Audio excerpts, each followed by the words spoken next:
my name is Gibril Mansaray. A dream.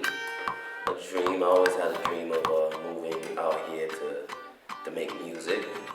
But outside of the dream too, I came for my sister's graduation. So it was kind of like, I came out here to watch her graduate college, but I also had a dream to come here. So, I really made sure I was there for the graduation. We're talking about 2001. Yeah, December 16th, I landed in O'Hare. Or O'Hare, I still can't pronounce the name. O'Hare is just one of those names for Chicago where, But yeah, landed in Chi-Town. And I was there for a bit. Then I went to meet up with my brethren, One Love, big artist now. But even back then, we were always big musicians. But we had a group there called Rapscallions. So as soon as the graduation was over and Mom she went back to England. Went to England. I went to Texas, and One Love and I started the Rapscallions. And the music movement kind of started. Just released the first album last year, I believe, 2014. But it was an album that was made in like a journey, a period of time, because we started really recording it in like 2003, 2004. We recorded some of the first songs in between Texas and Mississippi, because I was in school in Mississippi at the time too, so it was easier to move back and forth. And then we came to Jersey, recorded the last record, I guess, which is called Black Diamonds on the album, with Coptic in the city. And then shortly after that, he moved to Ghana, and we started both separate solo careers. We're just waiting for the right time to showcase the music, and it should not have happened last year. So it was a very successful, I guess, launch.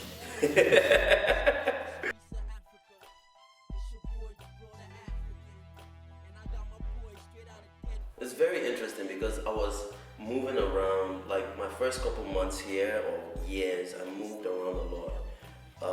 So there was a period of time where I guess my consciousness wasn't open to that. So I was just like, narrow visioned, and it was just music, more of the African American culture that, growing up in Ghana and being a hip hop fan, I had wanted so much to absorb.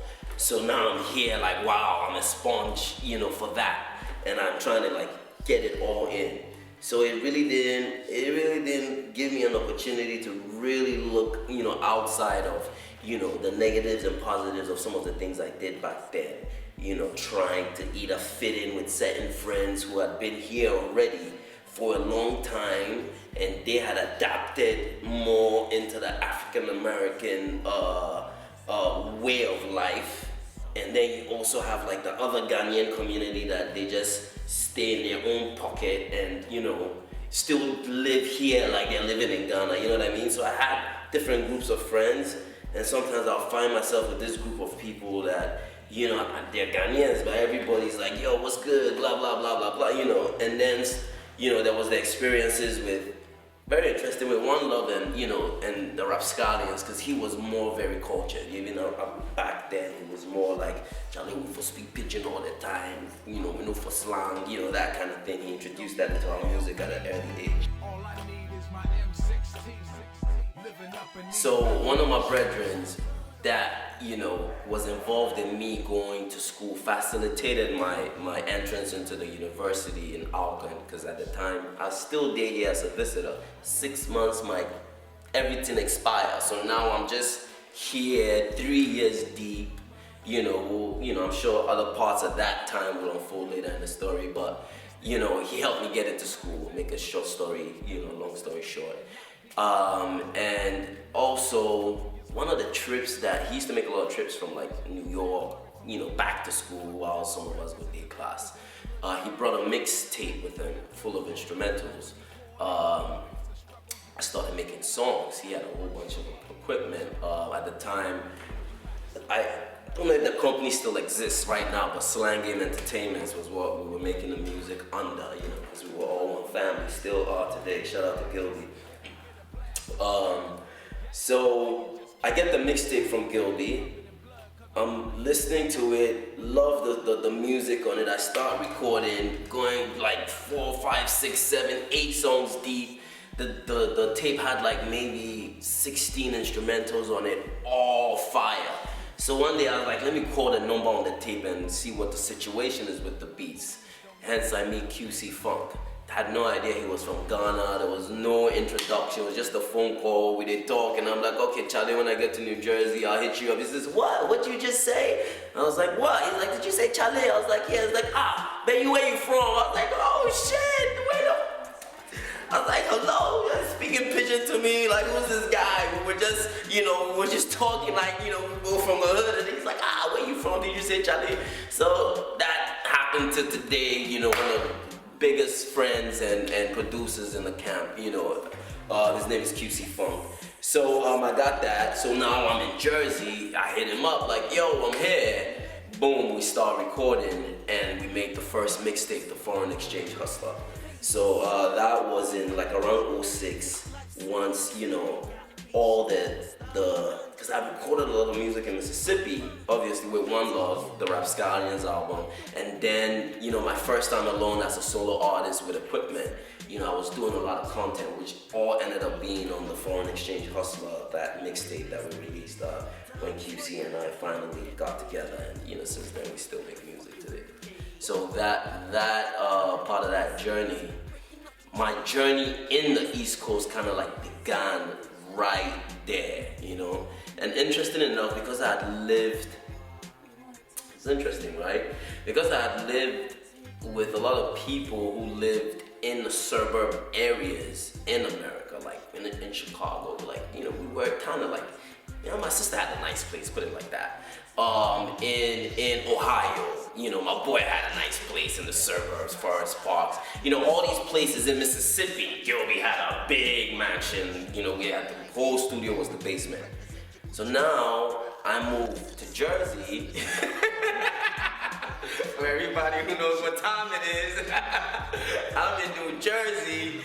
My sister's in Woodbridge, which is nice and pretty, but I'm only with her for like 6, 7 months. Then she, is like, all right, I'm peace. I'm going to Ghana. I've had enough of America. I'm going to, whatever, continue my life. So I'm like, yo, Q, what's up with that other room you got? He's like, come through.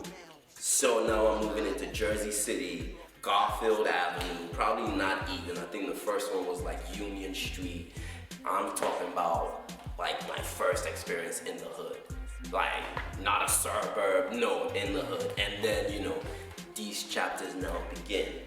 It's interesting for a musician because I'm a thinker, so I'm thinking about things from different sides now, And then a big impact in my life, a gentleman called Daruba bin Walid, introduced to me by Reggie Rockstone. At the time, Reggie was in town doing some work with us. And no, not doing some work with us, doing a tour. He was touring the States. So through that experience, I got to meet a lot of people. I mean, Reggie Rockstone is in New Jersey and staying with us, and Daruba.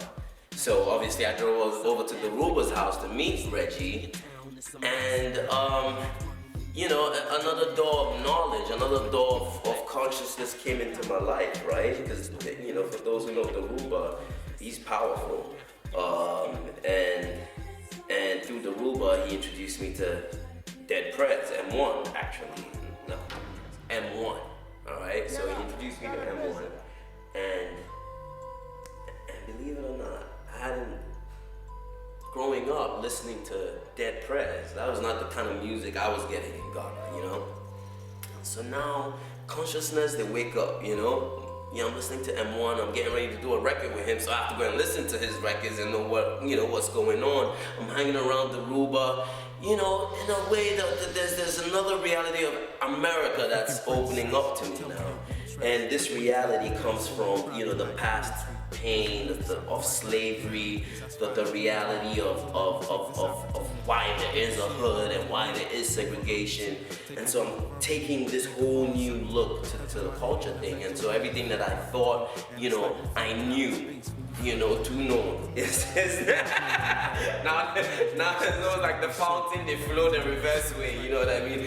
And now I have to relearn a lot of things that I thought were right or wrong or right, So moving forward was a whole new journey. I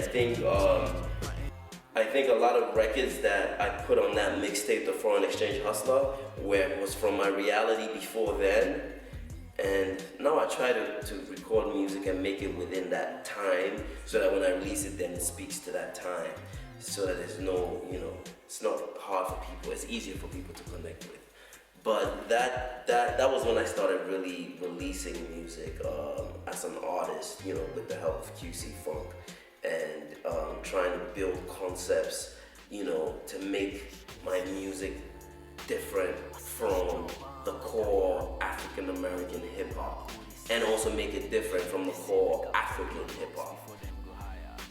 A big challenge, first of all, like I like to use examples because again, from experiences, I got into a conversation in 2012 with a radio programmer from SiriusXM, and at the time I was promoting Dope Fiend, and Dope Fiend is a song that I made to address problems that we have with addiction, whatever your addiction is, whether it's you like to drink too much water, I don't know if it exists. My dad called me a waterholic when I was young, but alcohol addiction, sex addiction, whatever your vice is that becomes too much and it's bad. So in Dope Fiend, Kwabena Jones produced the record for me, and it was just right. But so anyway, back to the story. I'm trying to get Dope Fiend out there. Every DJ I know, some guy I sold a car to at the dealership was like, "Yo, Gibril, I work at SiriusXM.